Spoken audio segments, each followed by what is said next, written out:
सबलाई जय मसी नमस्कार। अनि फेरि पनि केही दिनको अन्तराल पश्चात फेरि पनि म तपाईँहरूको उपस्थितिमा छु।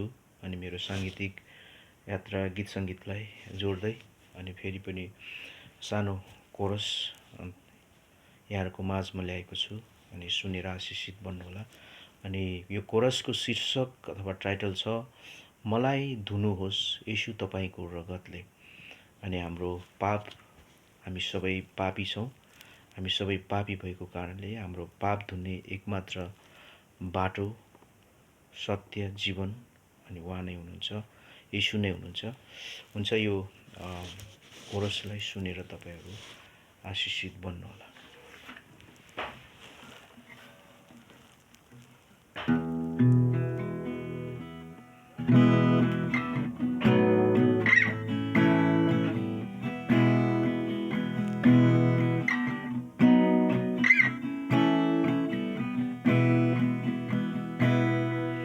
मलाई धुनुहोस्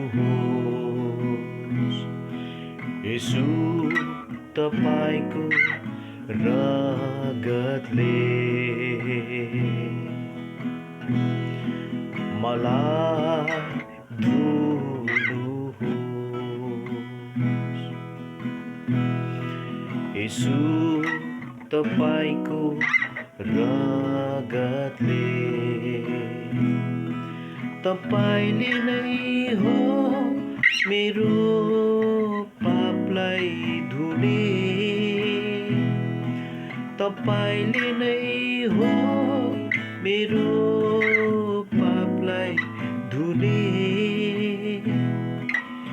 अरु कोही छैन, तपाईँ एकमात्र येशू। अरु कोही छैन, तपाईँ एकमात्र येशू।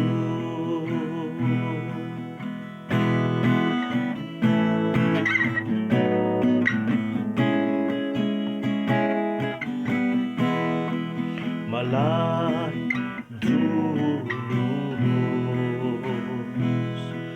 येशू तपाईँको रगतले।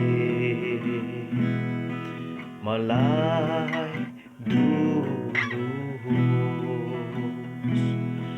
येशू तपाईँको रगतले। तपाईले नै हो मेरो पापलाई धुने। तपाईले नै हो मेरो पापलाई धुने। अरु कोही छैन, तपाईँ एकमात्र येशू। अरु कोही छैन, तपाईँ एकमात्र येशू। मलाई धुनुहोस् येशू तपाईँको रगतले।